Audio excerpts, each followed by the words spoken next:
নাই, তিনি তোমার আমার আল্লাহ, ঠিক কিনা? ও মুসলমান, মন দিয়ে শোনো, আল্লাহ রাব্বুল আলামিন যুগে যুগে নবী এবং রাসূল পাঠাইছেন তারই প্রবদারায় সময়ের ব্যবধানে। যিনি আমার নবী, আপনার নবী, নবী মুহাম্মদুর রাসূলুল্লাহ সাল্লাল্লাহু আলাইহি ওয়াসাল্লাম। নবীর নাম শুনলে কি করতে হয়? সাল্লাল্লাহু আলাইহি ওয়াসাল্লাম। দুই একবার না বারবার, দুই একদিন না প্রতিদিন, দুই এক সপ্তাহ না প্রতি সপ্তাহ, দুই এক মাস না 12 মাস, দুই এক বছর না সারা জীবন আমরা পড়ব সাল্লাল্লাহু আলাইহি ওয়াসাল্লাম। এই নবী দুনিয়াতে আসলেন, আল্লাহ তাবারক ওয়া তাআলা তিল তিল তিল তিল করে আমার নবীকে গড়ে তুললেন। আল্লাহ ডাক দেয়া কয়, নবী গো, ও নবী, আপনি তো আমি আল্লাহকে আল্লাহ মানেন এবং মানুষকে মানাইতে চান। ও নবী, আপনি আগে সিদ্ধান্তে পৌঁছে যান, আপনি আগে আমার সাথে এই কথাটা বলেন। আল্লাহ কি বলবো বলেন? কয় বলেন, কুল, হে রাসূল আপনি বলুন, ইন্না সালাতি ওয়া নুসুকি ওয়া মাহইয়ায়া ওয়া মামাতি লিল্লাহি রাব্বিল আলামিন। আপনি যা কিছু করবেন আপনার বলে দেন, আমার নামাজ, আমার কুরবানি, আমার জীবন, আমার মরণ, ওয়া মাহইয়ায়া ওয়া মামাতি, আমার জীবন, আমার মরণ।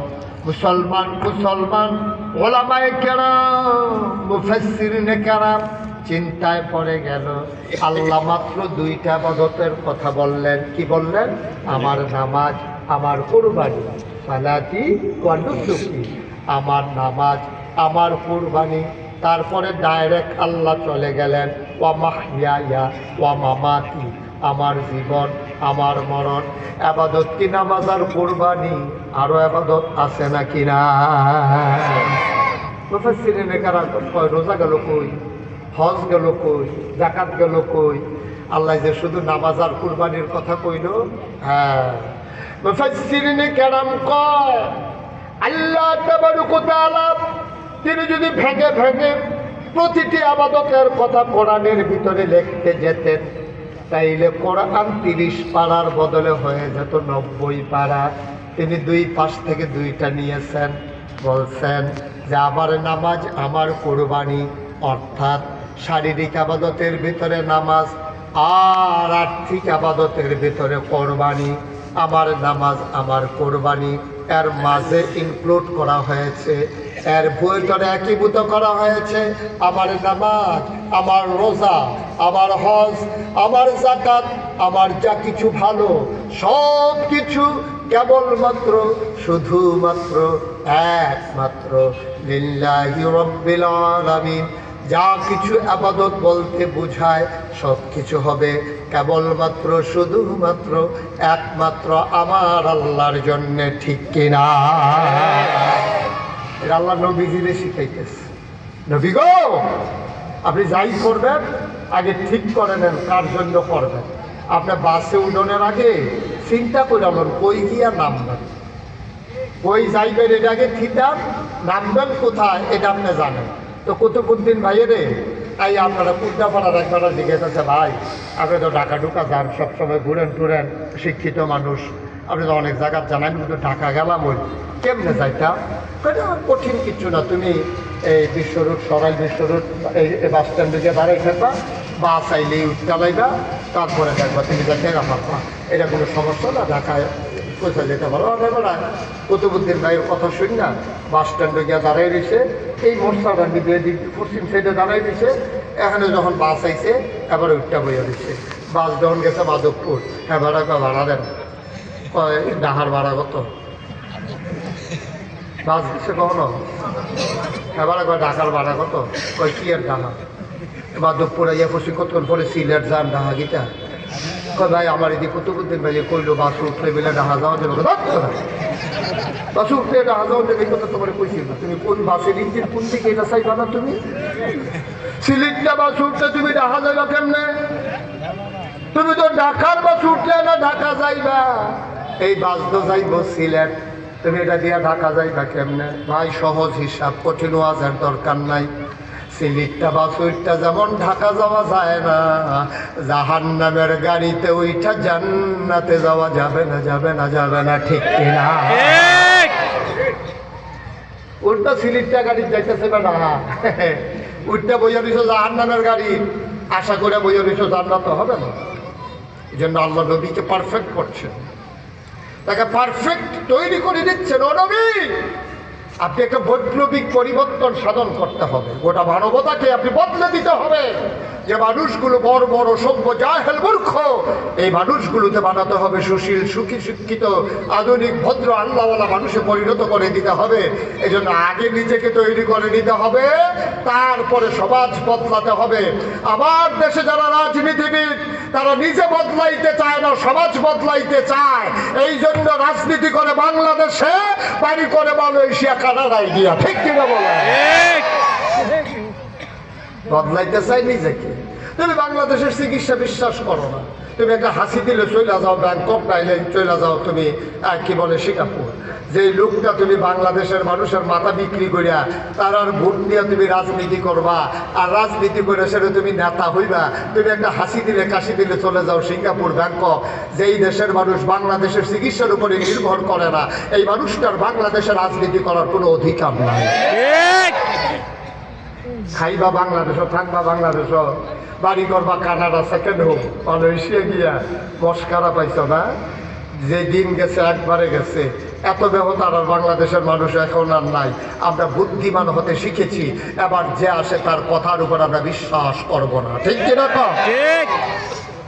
তুমি কথা কইবে ইসলামের, আর দর করবা মানুষের মঙ্গল মতবাদে।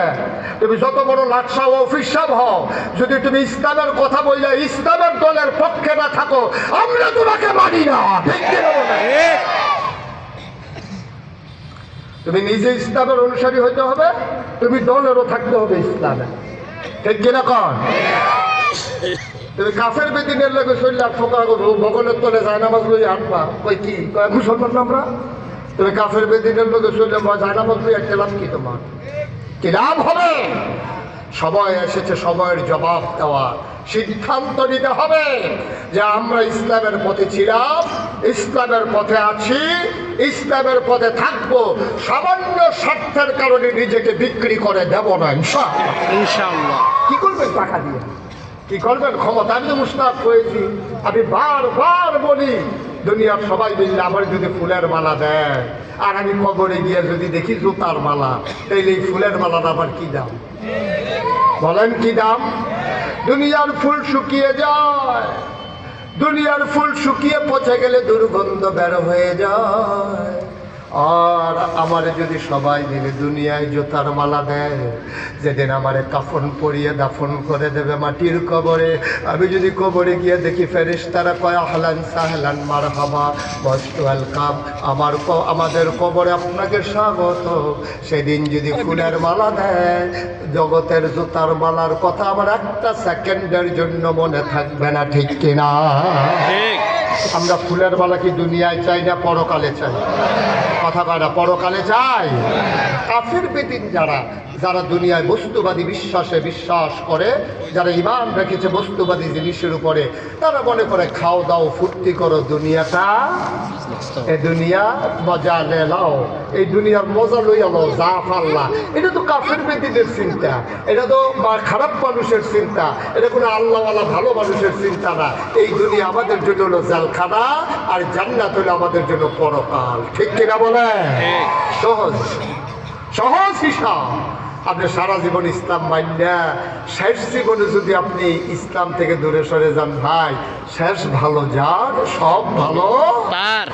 পড়া কথা, পড়া কথা। মুসলমান, আল্লাহ তাবারক ওয়া তাআলা তার বান্দাদেরকে ঠিক করে নেওয়ার জন্য আগে নবীকে ঠিক করে নিলেন।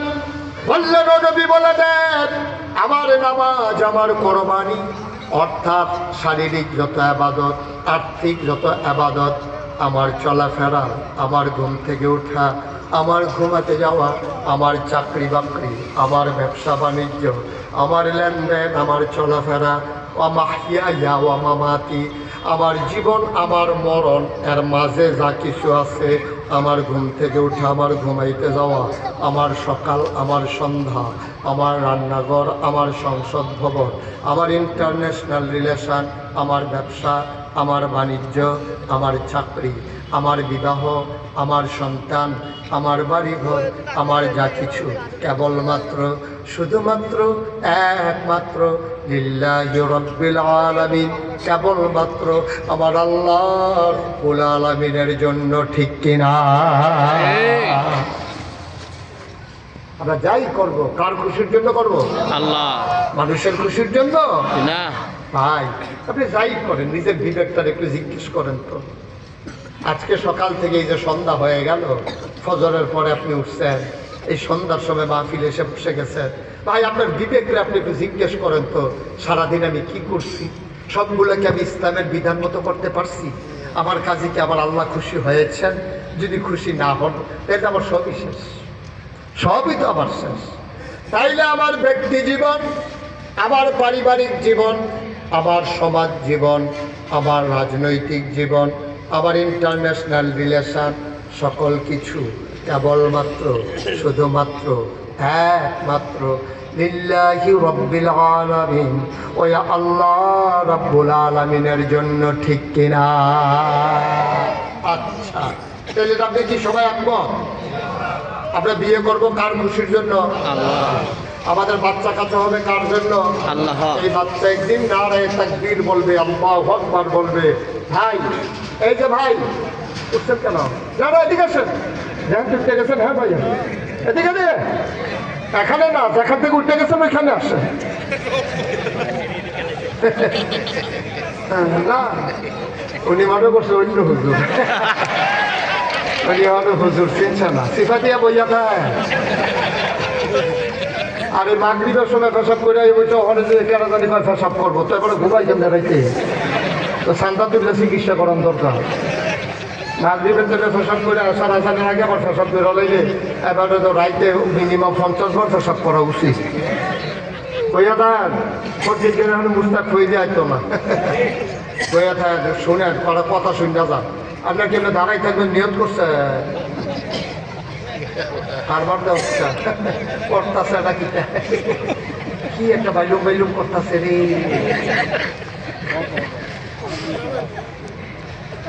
সবাই বসাই দাও, সবাই বসেন, এদিকেও বসেন সবাই, বাইরে